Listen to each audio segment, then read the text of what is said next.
ஓம் சாய்ராம். ஜெய் ஸ்ரீராம். அகம் புகழும் புண்ணிய கதை. ஹனுமனின் கதையே. அத்தியாயம் 3. ஈசனின் கணக்குப்படி அஞ்சனை திருமலை பகுதியில் உள்ள அஞ்சாத்ரி மலையில் அந்த திருமாலை குறித்து தவம் செய்ய தொடங்கிவிட்டாள். ஈசனின் திருமுகத்திலும் ஒரு திருப்தி புன்னகை. அதை அருகில் இருந்து பார்க்கும் உமை கேட்டால் திரும்பவும் கேள்வி. ஐயனே, அஞ்சனைதான் தவம் இயற்றத் தொடங்கிவிட்டாளே, இன்னும் என்ன? எதற்கும் ஒரு கால வரையறை உண்டல்லவா தேவி? புரிகிறது. அஞ்சனை இங்கே எவ்வளவு காலம் தவம் இயற்றுவாள்? அவளால் புலனை அடக்கி எவ்வளவு காலம் தவம் இயற்ற முடியும் என்றெல்லாம் யோசிக்கத் தொடங்கி விட்டீர்களா?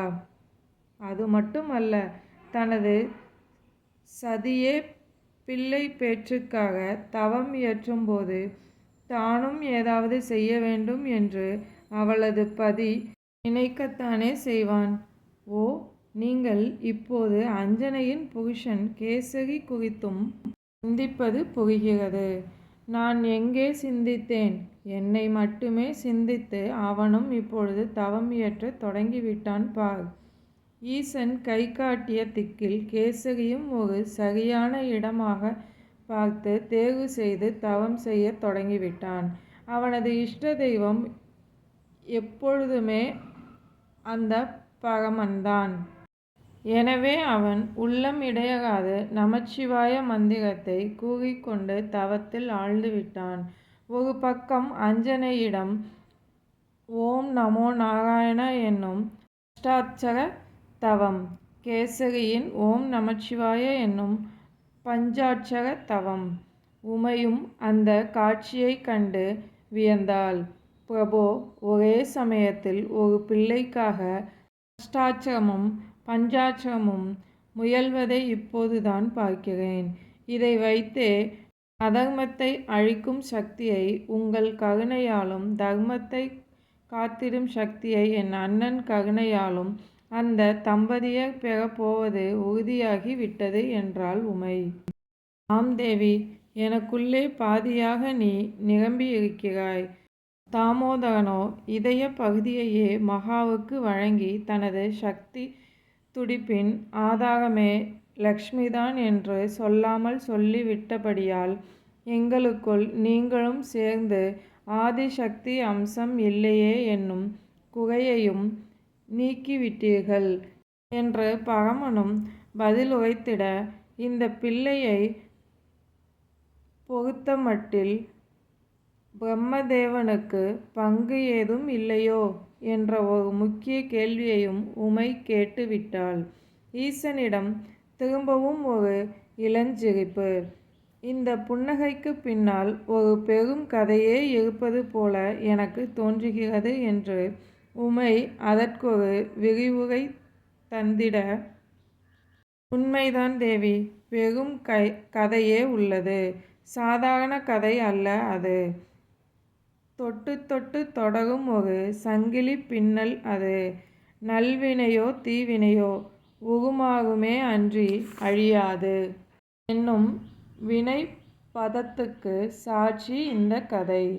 இப்படி ஒரு கதைக்கு கர்த்தாவே நீ கேட்ட அந்த நான்முகனாகிய பிரம்மன்தான் என்று ஈசன் தந்த பதிலுக்குள் ஒரு ஆச்சரிய பொதி.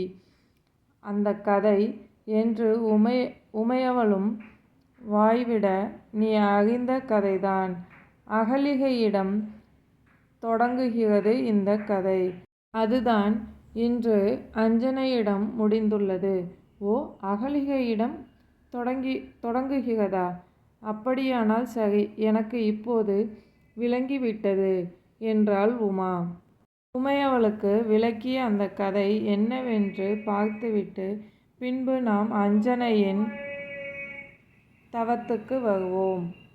அப்போதுதான் அஞ்சனை பற்றி மட்டுமல்ல, அவளது தவம் குறித்தும் அவளால் இந்த மண்ணிடை ஜனிக்க இருக்கும் ஹனுமன் குறித்தும் ஒரு தெளிவான பார்வையும் திடமான பரிமாணமும் நமக்கெல்லாம் கிட்டும்.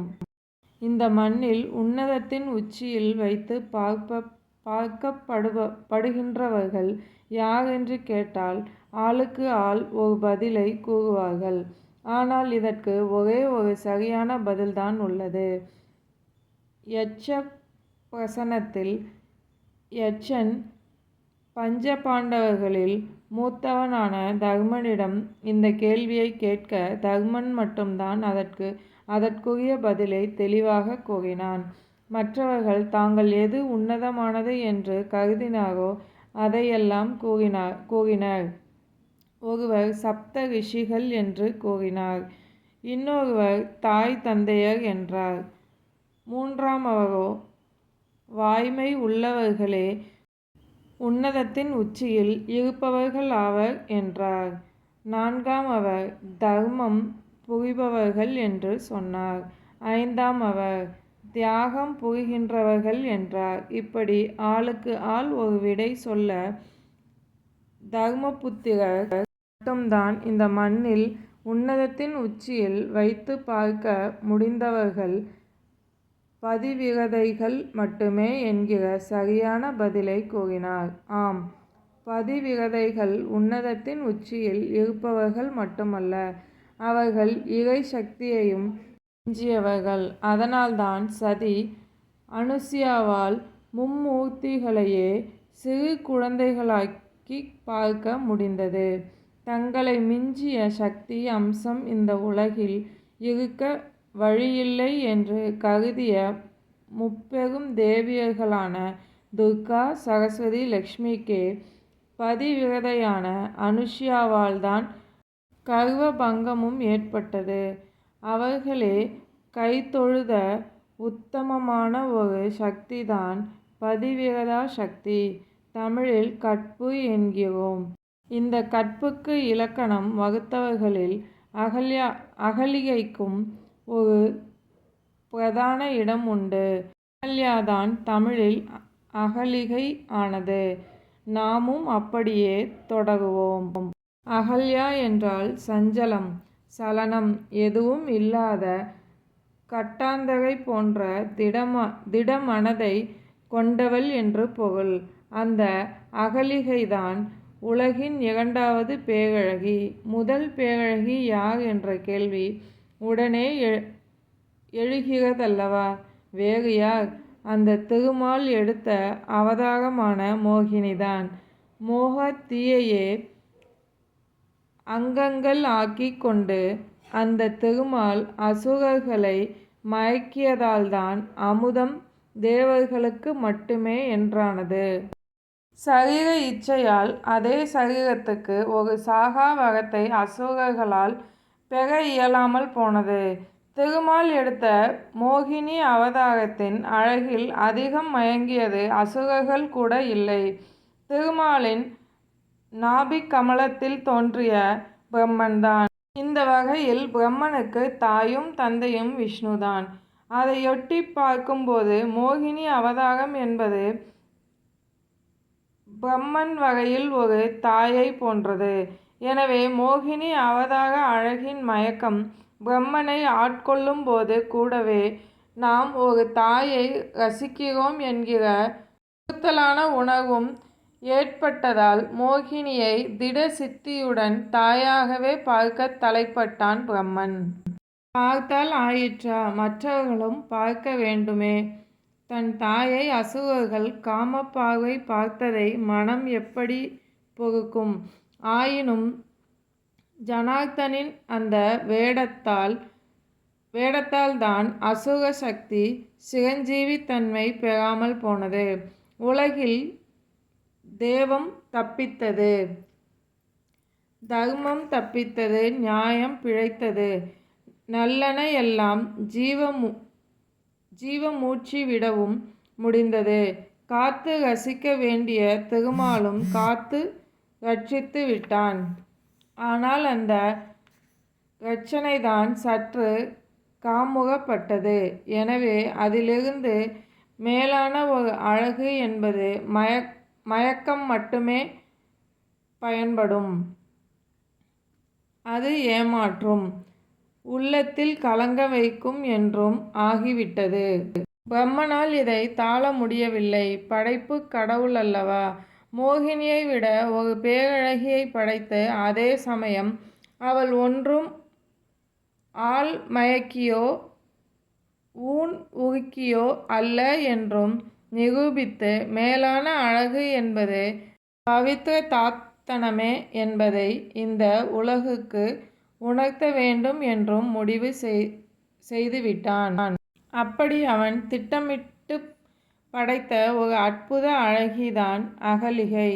பிரம்மன் இப்படி ஒரு வேட்கை கொண்டு அகலிகையை படைத்தது கண்டு திருமாலும் கூட வியந்தார். வியந்த கையோடு அர்த்த புஷ்டியுள்ள ஒரு புன்னகையும் சிந்தினார். அதற்கான பொருள் அகலிகையின் வாழ்க்கை தொடரும்போது நமக்கு புரிய வரக்கூடும். அகலிகையும் பிரம்மனின் மகளாக வளர்ந்தாள். குழந்தை பிரயம் வரை ஒரு பிரச்சனையும் இல்லை. கன்னிப் பருவம் வந்தது. அவள் உள்ளத்திலும் ரசமாற்றங்கள் நிகழ ஆரம்பித்தன. அதை கட்டுப்படுத்தினால் அழகிய அகலிகையின் வாழ்வு வேறு மாதிரியாகிவிடும். ஒரு ஆபத்து இருப்பதும் அப்போதுதான் பிரம்மனுக்கு புரிந்தது. அது மட்டுமல்ல, பெண்மையின் பெரும் சிறப்பே தாய்மை அடைவதில்தான் உள்ளது. தாய்மையை ஒரு பெண் அடைய வேண்டுமானால் தனது குலம் மற்றும் உறவு கோத்திரத்துக்குள்ளும் கூடாது. ஏனென்றால் இவை அனைத்தும் சகோதர சாராம்சம் உடையவை. எனவே பிறிதொரு குலம் கோத்திரமே இம்மட்டில் அல்லது தாய்மை ஏற்புடையது. தமது தாயும் அப்படி வந்தவளே. எனவே நமது தமக்கையர்கள் அப்படி செல்வதே நியாயம். அது மட்டுமல்ல, உடற்கூற்று அடிப்படையிலும் இதில்தான் ஆரோக்கியம் உள்ளது. இப்படி ஒரு மானுட நடைமுறை என்பதே நாகரிகத்தின் முதிர்வான நடைமுறையாகும். இது பிரம்மன் அறியாததா என்ன?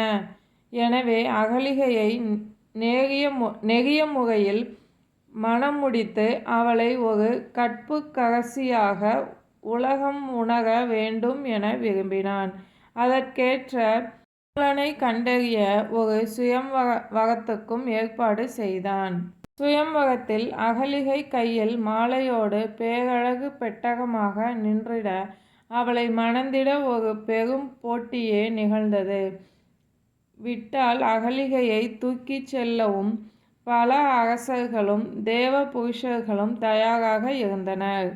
ஆனால் அவர்களில் கௌதம மகரிஷி மட்டும் எந்த சலன சஞ்சலமும் இன்றி பிரம்மனின் அழைப்பை மட்டுமே பெரிதாக கருதி அந்த சுயம்வரத்தில் பங்கு கொண்டிருந்தார். அவர் உள்ளம் அகலிகையின் அழகால் சிதறிவிடாதபடி உறுதியோடு இருந்தது. அகலிகையும் தன்னை மோகித்த ஒருவரை கூட ஏறெடுக்காமல் தன்னை கண்டும் துளிக்கூட சலன சஞ்சலம் கொள்ளாத கௌதமருக்கே மாலை சூட்டினாள். பிரம்மன் எல்லையில்லாத மகிழ்ச்சி கொண்டான். அவனது விருப்பமும் அதுதானே. ஒரு பேரழகு அதிகாரம், பெருஞ்செல்வம், மாவீரன் என்கிற அம்சங்களை எல்லாம் துளியும் பெரிதாக கருதாமல் தவத்தை பெரிதாக கருதியது என்றால் அது எவ்வளவு சிறப்புக்குரியது என்று எண்ணி பாருங்கள். ஆனால் இந்த செய்கையை பல தேவர்களும் முனிவர்களுமே கூட விரும்பவில்லை. அகலிகை கௌதமருடன் சேர்ந்து தனது இளமையை வீணாக்கி விட்டாள் என்றும் அவளை மணந்து கொண்டு அவளது பேரழகை புறந்தள்ளி அவளையே கௌதமர் வீணாக்கி விட்டார் என்றும் பலவிதமாக பேசினர். பேச்சோடு மட்டும் சிலர் நின்றுவிடவில்லை. கௌதமரும் அகலிகையும் அடி நடத்திய தவ வாழ்வில் பெரும்புயலையும் வீசச் செய்தனர். அதையெல்லாம் தாங்கினால்தானே அகலிகைக்கும் சிறப்பு. ஆனால் பாவம் அகலிகை. இப்படி வீசிய பெரும் புயலில் அவள் பல தருணங்களில் வஞ்சிக்கப்பட்டாள். அதுதான் கொடுமை. இந்திரன் ஒருமுறை கௌதம முனிவர் போலவே வேடம் போட்டுக்கொண்டு வந்து அகலிகையை தீண்டி அவளை அனுபவித்தும் முடித்து விட்டான். நடுக்கட்டத்தில் தன் கணவன் வடிவில் வந்திருப்பவன் இந்திரன் என்பது அகலிகையின் மனதுக்கும் தெரிந்துவிட்டது. ஆனால் சுகத்தில் கிடந்த உடம்பால் இந்திரன் தந்த காம சுகத்தில் இருந்து விடுபட முடியவில்லை. அதாவது மனமும் உடம்பும் முட்டி மோதி பார்த்தது. மனம் தோற்று உடம்பு ஜெயித்து விட்டது. காமத்தை துல்லியமாக நாம் எல்லோரும் விளங்கிக் கொள்ள இந்த சம்பவம் ஒரு சாட்சி. காமத்தை துளியும் உணராமல் இருந்தால் மட்டுமே அதனிடம் இருந்து தப்பிக்க முடியும். அதை துளி கூட உணரக்கூடாது என்றே காவி, காஷாயம், உணவில் கட்டுப்பாடு, இளம் பிராயம் முதலே வனவாசம் என்று வழிமுறைகள் கண்டறியப்பட்டன. அதை உணர்ந்த நிலையில் அதை வெல்வது சாத்தியமே இல்லை.